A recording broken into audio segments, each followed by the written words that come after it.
네, 친구들 안녕하세요. 오늘도 즐겁고 유익한 사회 시간 돌아왔습니다. 자, 지난 시간에는 우리가 옛날 사람들이 이용한 교통수단에 대해서 살펴보았었는데요. 오늘은 오늘날 사람들이 이용하는 교통수단에 대해서 공부해 봅니다. 사회교과서와 송파탐험대 모두 준비해 주세요. 네, 먼저 교과서 99쪽을 펴주세요. 제목은 이와 같습니다. 네, 교과서에서는 도윤이 가족의 여행에 관한 이야기가 조금 소개되어 있는데요. 서울특별시에 사는 도윤이네 가족은 제주도로 여행을 갔대요. 도윤이네 가족이 여행 중에 어떤 교통수단을 이용했는지 살펴봅시다 라고 되어 있고, 그 아래 그림으로 이용한 교통수단을 소개해 드리고 있습니다. 하나씩 살펴볼 텐데요. 먼저 맨 윗부분에 도윤이네 가족여행이라고 된 데에 바로 옆에 보시면 도윤이네 가족이 걸어가고 있습니다. 자, 어디로 걸어가는 걸까요? 네, 바로 버스를 타러 버스 정류장으로 걸어간 거예요. 그래서 버스 정류장에서 초록색 버스에 탑승했습니다. 그리고는 부릉부릉 달려서 어딘가로 갑니다. 자, 어디로 갔을까요? 네, 바로 그렇죠. 바로 이렇게 지하철을 타기 위해서 지하철역으로 갔어요. 그래서 지하철역에서 다시 지하철에 탑승했습니다. 자, 그런데 지하철역 있는데 보면 어디로 가는 거 하니 김포공항으로 가고 있네요. 자, 그러면 이렇게 지하철을 타고선 열심히 공항으로 갔습니다. 자, 공항에선 비행기를 타고 있죠. 이렇게 비행기를 타서는 슝 한 시간을 날아서 제주도로 갔습니다. 그리고는 공항에 도착해서요. 제주국제공항에서 내려서는 바로 이렇게 핑크색 승용차에 탔습니다. 자, 이렇게 승용차를 타면서 즐겁게 제주도 관광을 합니다. 아, 부럽네요. 너무 가고 싶네요. 자, 그리고 도윤이네는 여기서 끝이 아니라 제주도보다 더 아래에 있는 또 다른 섬 마라도까지 가기 위해서 바로 승용차를 다 탄 다음에는 이렇게 배까지 탔다고 합니다. 자, 제주도 여행을 간 도윤이네 가족, 정말 많은 교통수단을 이용했지요. 네, 이번에는 한 장 넘겨 교과서 100쪽에서 101쪽을 펴주세요. 자, 여행을 다녀온 도윤이는 고장 사람들이 교통수단을 어떻게 이용하고 있는지 조사해 봤다고 하는데요. 고장 사람들이 이용하는 여러 교통수단이 왼쪽과 오른쪽의 그림으로 잘 소개되어 있는데요. 하나씩 살펴보면 우선 기차를 보실 수 있습니다. 그렇죠? 먼 곳을 갈 때 빠른 기차 우리 잘 이용하는데요. 네, 기차에는 KTX 그리고 SRT 또 새마을호 등이 있습니다. 또 관광을 목적으로 운영되는 다양한 관광열차도 있다고 합니다. 그러나 지금은 코로나19의 확산으로 이 관광열차는 운행을 일시 중단한 상태라고 하네요. 네, 다시 교과서로 돌아와서요. 기차 아래에 보시면 이렇게 승용차가 있습니다. 오늘날 우리가 가장 흔히 탈 수 있는 교통수단이죠. 여기 보시면 할머니 할아버지가 손자 손녀를 만나러 가기 위해 승용차를 타고 계십니다. 또 그 아래를 보시면 버스도 있네요. 친구들과 함께 현장 체험학습 갈 때에도 이 버스를 즐겨 타는데요. 자, 우리가 흔히 알고 있는 버스는 요금을 지불하고 이용하는 대중교통이죠. 그런데 이 버스는 색깔로 그 종류를 구분한다고 해요. 색깔에 따라서 버스의 운행 구간이 다르다고 하는데요. 우선 파란색 버스는 간선 버스래요. 그래서 한 구에서 다른 구를 갈 때 구와 구 사이를 오가는 중장거리 버스예요. 예를 들면 송파구에서 서초구까지 갈 때 타는 버스입니다. 또 반면에 지선버스라는 것은 초록색 버스인데요. 한 구 안에서만 운행되는 단거리용 버스라고 합니다. 또 빨강색으로 되어 있는 이 광역버스는요. 대도시와 그 주변에 있는 여러 위성도시들을 오가는 장거리 버스예요. 마지막에 노란색 순환버스는요. 말 그대로 순환을 하는 거예요. 돌고 도는 거예요. 종착지가 따로 없이 계속 고리 모양으로 돌고 도는 버스를 순환버스라고 한다고 합니다. 참고로 알아두면 좋겠죠? 네, 지금 보여드리는 이 버스는요. 관광버스인데요. 여러 사람이 여행을 갈 때 이런 관광버스를 이용하죠. 우리가 현장 체험학습을 갈 때에도 이와 같은 버스를 이용한답니다. 네, 이번에는 오른쪽 하단을 좀 보겠습니다. 자, 우리 친구들이 취미활동, 운동으로 자주 애용하기도 하는 그렇죠. 자전거가 있네요. 자전거 역시 사람을 이동시켜 줄 수 있기 때문에 공해가 없는 아주 훌륭한 교통수단이 될 수 있습니다. 네, 이번에는 중간쯤을 보시면 트럭이 있죠. 이 트럭은 이삿짐뿐만 아니라 여러 가지 무거운 물건을 운반할 때 자주 애용하는데요. 우리 친구들과 어머님들이 좋아하시는 택배 역시 이 트럭으로 운반이 된답니다. 그러니까 엄청 중요한 교통수단이라는 걸 알 수 있죠. 네, 100에서 101쪽에 거쳐서 가로로 길게 나타나진 이 교통수단은 바로 전철입니다. 이 전철이란 전기철도를 줄여서 부르는 말이에요. 즉, 전기의 힘으로 움직이는 모든 열차를 한꺼번에 부르는 말입니다. 많은 사람들이 이용하는 중요한 교통수단이 되겠죠. 또 맨 위에 있는 것은 바로 비행기인데요. 해외 또는 국내 중에서도 아주 먼 곳을 갈 때에는 이 비행기를 이용합니다. 네, 가장 오른쪽에 배도 있네요. 강이나 바다를 건널 때 또는 낚시를 할 때, 물고기를 잡으러 바다로 나아갈 때 이 배를 이용하겠죠. 네, 이렇게 지금까지 다양한 교통수단에 대해서 두루 살펴봤는데요. 선생님은 교과서에 소개된 교통수단에 한 가지를 더 추가하고 싶습니다. 뭔가 하나가 빠진 것 같지 않나요? 네, 그건 바로 짠! 바로 이 오토바이입니다. 자, 오토바이 역시 바퀴도 2개 달려 있고 또 우리를 이동시켜 줄 수 있는, 또 물건도 나를 수 있는 중요한 교통수단이잖아요. 그래서 선생님은 이렇게 하나를 추가해 보고 싶어서 그려 넣어 봤습니다. 네, 그럼 지금까지 살펴본 그림 속의 교통수단들, 자, 모두 무엇을 연료로 움직이나요? 네, 그림 속 교통수단의 연료는 무엇인가요? 연료라는 건 움직여서 힘이 나게 하는 재료를 말하는데요. 이 모든 교통수단들이 움직이는 힘, 그건 어디서 비롯되는 걸까요? 아직도 많은 교통수단은 우리가 흔히 기름이라고 말하는 이 석유를 원료로 합니다. 그래서 이 석유를 자동차에 넣어주는 곳을 우리가 뭐라고 부르죠? 네, 그렇죠. 바로 주유소라고 하는데요. 주유소 할 때의 유는 석유 할 때의 유예요.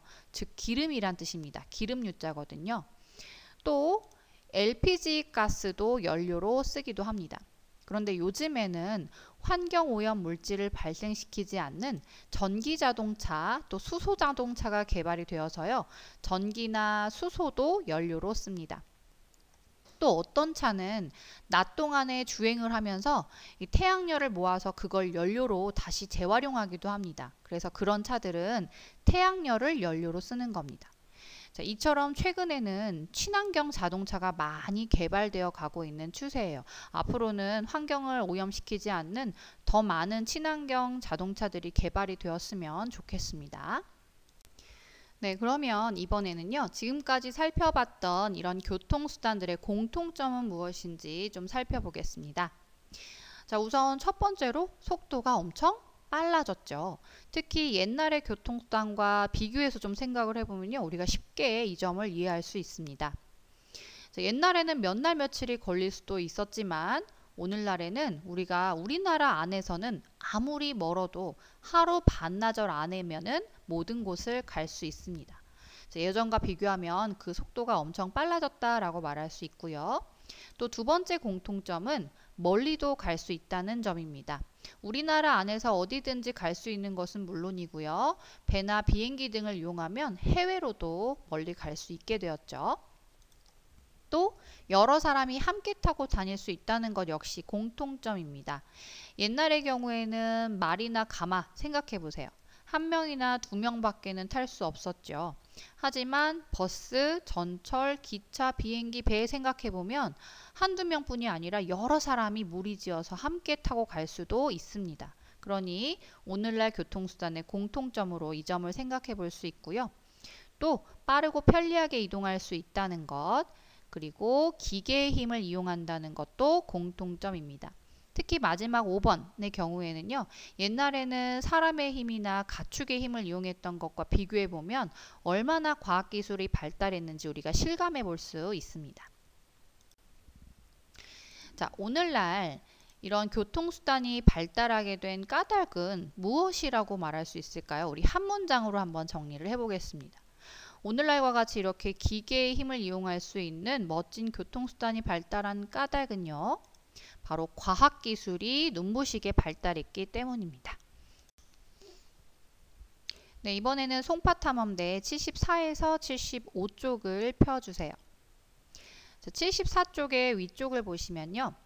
오늘날의 우리 고장도 사람들이 편리하게 이동하고 물건을 운반할 수 있도록 도로 그리고 지하철 노선이 잘 발달되어 있습니다 라고 소개하고 있습니다. 그리고 그 아래에는 송파구의 지도가 있는데요. 특히 도로와 지하철 노선도까지 잘 표시되어 있습니다. 자, 여기 지하철 노선도가 있으니까 그 김에 75쪽 맨 아래쪽에 있는 지하철이라고 되어 있는 데를 한번 읽어보겠습니다. 자, 2호선, 3호선, 5호선, 8호선, 9호선이 우리 고장을 지나간대요. 자, 우리 고장을 지나가는 지하철 노선이 5개나 됩니다. 그러니까 얼마나 교통이 편리한지 알 수 있죠.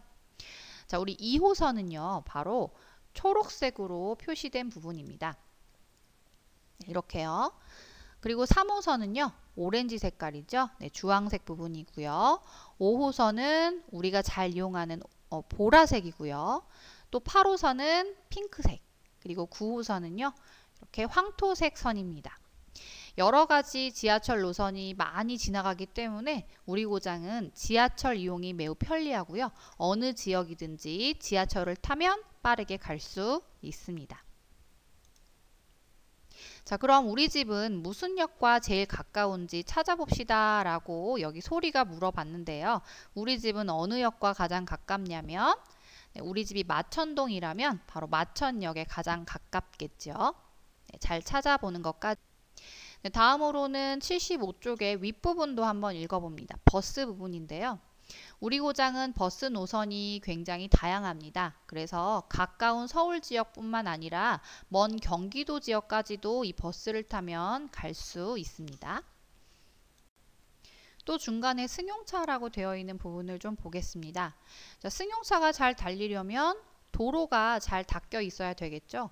그런데 우리 송파구는요. 도로가 잘 닦여 있을 뿐만 아니라 특히 중요한 도로인 올림픽대로가 잘 정비되어 있습니다. 그 올림픽대로가 지나가는 부분에 있어요. 그래서 자동차를 타고 여의도나 김포공항, 인천공항으로도 갈 수 있다라고 되어 있는데요. 한번 지도로 살펴보겠습니다. 네, 선생님이 지금 보여드리는 이 지도는요. 서울의 지도입니다. 선생님이 동쪽과 서쪽을 이렇게 표시를 해 놓았지요. 그런데 빨간색으로 되어 있는 것은 강변북로라고 표시되어 있고 파란색은 올림픽대로라고 표시되어 있습니다. 자, 송파구는 여기에 있어요. 따라서 우리는 강변북로보다는 올림픽대로로 접근하기가 더 좋죠. 강변북로도 올림픽대로도 모두 서울을 동쪽에서 서쪽으로 또 서쪽에서 동쪽으로 왔다 갔다 하기에 굉장히 좋은 도로입니다. 아주 큰 도로인데요. 우리는 송파구니까 올림픽대로를 타고요. 동쪽에서 서쪽으로 쭉 갈 수 있어요. 그런데 서쪽으로 가다 보면 여의도도 있고 더 나아가면 김포공항도 있고요. 또 쭉 가다 보면 인천국제공항까지도 갈 수 있습니다. 따라서 올림픽대로를 이용하기에 송파구가 편리한 위치에 있구나라는 걸 이 지도를 통해서 확인해 보실 수 있죠. 네, 이번에는 송파탐험대 76쪽을 좀 보겠습니다. 자, 윗부분을 좀 보시면 기차에 관한 설명이 있는데요. 우리 고장 인근에는 SRT 고속열차를 탈 수 있는 수서역이 있다라고 설명이 되어 있죠. 이 수서역은요, 바로 우리 구의 옆에 있는 구인 강남구에 위치해 있습니다. 바로 옆에 있는 구니까 가기가 굉장히 편리하고 가깝죠. 따라서 우리도 편리하게 SRT 고속열차를 자주 이용할 수 있는데요. 이 열차를 타면 부산 여수와 같이 조금 먼 곳도 굉장히 빠르게 갈 수 있다는 장점이 있습니다. 네, 지금 보여드리는 바로 이곳이 수서역의 바깥 모습입니다. 네, 여러분 지나가면서 한 번쯤은 보셨을 것이고요. 또 어떤 친구들은 그 안에 들어가서 직접 SRT를 타보았을 수도 있겠네요. 네, 이번에는 76쪽의 아래쪽을 좀 보겠습니다. 자, 자전거에 대한 부분인데요. 우리 고장에는 자전거 도로가 잘 발달돼 있어서 자전거를 많이 이용한다라고 되어 있습니다. 네, 송파구청 홈페이지에 가보시면요. 이와 같은 자전거 이용 안내 부분을 보실 수 있습니다. 특히 서울시 공공자전거 따릉이에 대해서 잘 소개되어 있는데요. 따릉이는 서울시 무인 자전거 대여 시스템입니다. 어디서든지 이 따릉이 대여소가 설치된 곳이라면 자전거를 빌리고 반납할 수 있다고 합니다. 그래서 이 따릉이 대여소가 어디에 있는지 앱에서 수시로 확인이 가능하다라고 소개되어 있고요. 또 자전거 주차장은 위치가 어디 있는지 송파구 내에서의 위치를 다음과 같이 설명해 드리는 부분이 있습니다. 사진도 잘 보실 수 있으시죠? 또 자전거 수리센터도 운영을 하고 있는데요. 어디에서 언제 이용하는지 이렇게 이와 같이 설명을 잘 해주고 있습니다. 송파구청 홈페이지에 한번 들어가 보시고요. 자전거 이용에 대한 이런 안내 한번 살펴보시면 좋을 것 같죠? 네, 다음은 송파구 자전거 소리길의 모습입니다. 자전거를 타고 이동하기 편리하도록 또 자전거를 타고 가며 경치를 보고 즐기기 좋도록 송파구의 둘레를 따라 자전거 도로를 이렇게 잘 정비를 해 놓았고요. 그 자전거 길 이름이 바로 자전거 소리길입니다.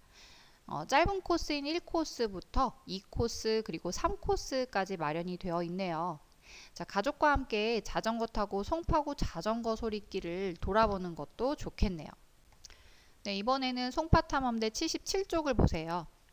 자, 우리 가족이 자주 이용하는 교통수단에는 무엇이 있을까요? 하고 질문이 나와 있죠. 가족 중 교통수단을 자주 이용하는 사람과 이야기를 나누어 봅시다 라고 되어 있고요. 그 아래에 빈칸이 있습니다. 자, 여러분이 직접 이 빈칸을 채워주셔야 할 텐데요. 먼저 빈칸을 채우기 위해서 첫 번째, 가족 중에 2명과 인터뷰를 해주세요. 왜 2명이냐면 하나, 둘, 네, 작성하는 칸이 두 부분에 있기 때문입니다. 자, 두 번째는요. 왼쪽 칸에 제시된 질문을 순서대로 합니다. 그리고는 답을 잘 듣고요. 해당하는 질문의 빈칸에 들었던 답을 정리해서 써주시면 되겠습니다. 자, 한번 선생님이 예를 들어보겠습니다. 자, 이야기한 사람의 선생님은 할머니라고 썼습니다. 할머니와 인터뷰를 나눈 것이고요. 할머니께서 어떤 교통수단을 주로 이용하시나요? 하고 여쭈어 보았을 때 나는 지하철을 이용하지 라고 하셨으면 지하철에 동그라미 해주시면 됩니다. 그런데 상대방이 대답한 것이 여기에 있는 보기 중에 없을 때는 자기가 직접 들은 걸 써주셔도 좋습니다. 그 다음은 순서대로 왼쪽에 있는 질문을 하시면 됩니다. 그리고 들은 답을 빈칸에 써주시는데요. 주로 이용하는 이유는 무엇인가요? 하고 여쭈었을 때 할머니께서 하신 대답을 잘 듣고 이렇게 쓰면 됩니다. 시간을 정확하게 예측할 수 있고 교통체증이 없어서 라고 말씀하셨으면 그대로 쓰는 겁니다. 또는 너무 길 때에는 줄여 써도 됩니다. 어딜 갈 때 이용하시나요? 하고 여쭈었을 때 할머니가 이렇게 말씀하셨어요. 네, 그럼 이렇게 쓰면 되고요. 얼마나 자주 이용하나요? 했을 때 대답을 잘 경청하시고 쓰십니다. 이용해 본 느낌은 마지막으로 어떻다고 말씀하실 수 있나요? 하고 여쭈어 봤더니요. 할머니가 이렇게 말씀하셨어요. 시간 약속을 잘 지킬 수 있어서 좋지만 지하철역 계단을 오르내리기가 힘들구나 라고 말씀하셨으면 들었던 내용을 다음과 같이 쓰시면 됩니다. 선생님은 지금 한 명의 것만 보여드리고 있는데 한 명뿐이 아니라 아래도 해야 되겠죠. 그래서 여러분은 가족 2명과 인터뷰를 나누어 주시고 77쪽 빈칸에 모두 다 채워주시면 되겠습니다. 이야기 나눈 결과를 말이죠. 정리해서 써주시면 됩니다. 네, 여러분 수고 정말 많이 하셨습니다. 다음 시간에는요, 교통수단의 발달로 달라진 사람들의 생활 모습에 대해서 공부해 보겠습니다. 사회교과서와 송파탐험대 준비 부탁드립니다. 다음 시간에 만날게요.